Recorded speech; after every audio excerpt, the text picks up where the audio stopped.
నారాయణ గౌడ్ గారికి ఈ సభకు ముఖ్య అతిథైన మన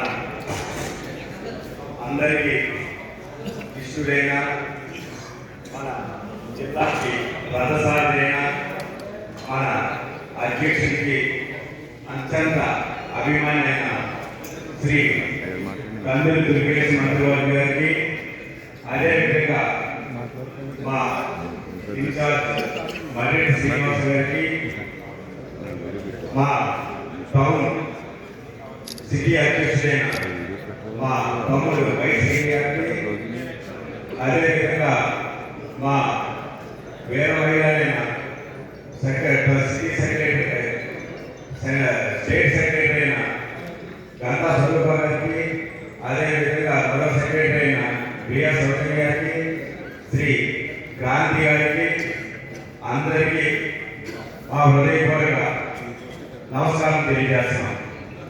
దీని అందరికీ కారణమైన ఈ విధంగా సమావేశానికి ముఖ్య కారణమైన శ్రీ రాజశేఖర్ గారికి కూడా రాజకీయ శ్రీ జనసేన పార్టీ తరఫున మా హృదయపూర్వక నమస్కారం తెలియజేస్తున్నాం. మన అధ్యక్షుడు అంటే మన దేవుడు, అక్కడ ఆజ్ఞాధికారులు మనం పాటిస్తాం. ఎందుకంటే మనం మొదటి నుంచి జనసైనికులు అంటే ఒక కమిట్మెంట్ ఉన్న పార్టీ. నాయకులు ఎలా ఉంటారో కార్యకర్తలు అలాగే ఉంటారు, జన సైనికులు అలాగే ఉంటారు, వేరే మహిళలు కూడా ఒకే విధంగా ఉంటాం. ఎందువల్లంటే మా యొక్క కమిట్మెంట్ ఎలా ఉంటుందో తమ్ముడు వయసు చెప్పాడు. మేము పట్టభద్రులు ఏ విధంగా ఏ సెంటర్ ఆ సెంటర్ మేము అందరినీ కూడా నమోదు చేయడం స్టాల్ చేసి, అదేవిధంగా అంతేకాకుండా మనకి ఇచ్చిన అన్నీ కూడా వెరిఫికేషన్ అన్నీ కూడా చేస్తున్నాం. అది కూడా మేము ఇంచుమించు ఎందుకంటే రాజకీయ నగరంలో చాలా బాధ్యత ఉంది. ఎందుకంటే ఎక్కువ ఓట్లు ఉన్న సిటీ రాజమండ్రి సిటీ సుమారు 14,000 నుంచి సుమారు 20,000 వరకు ఉన్నారు.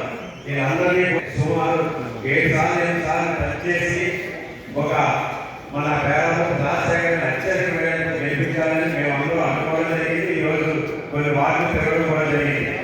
అయితే మేమందరికీ కూడా చెప్పింది ఏంటంటే ఈ రోజు చాలా ప్రెస్టీజియస్ అయిన ఎలక్షన్.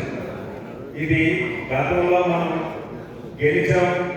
దానికి కారణం మన నాయకుడు యొక్క కృషి, అదేవిధంగా చంద్రబాబు నాయుడు గారి వాళ్ళ నమ్మకం, జగన్ వాళ్ళ వ్యతిరేకం. కానీ ఎన్నిక మన గవర్నమెంట్ మీద నమ్మకం.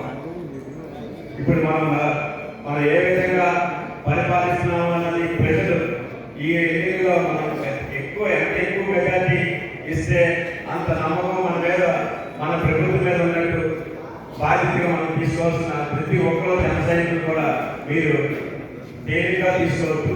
మనం ఎంత ఎక్కువ ఓటింగ్ చేస్తే ఆ ఓట్లు పడితే మన పేదలకు రాజశేఖర్ గారిని గెలిపించుకోవడమే కాకుండా మన ఎన్డీఏ ప్రభుత్వం మీద ప్రజలకు ఎక్కువ నమ్మకం ఉందని కూడా రాష్ట్ర ప్రజలకు తెలియజేయవలసిన బాధ్యత మన మీద ఉంది. అందువల్ల ప్రతి ఒక్కరు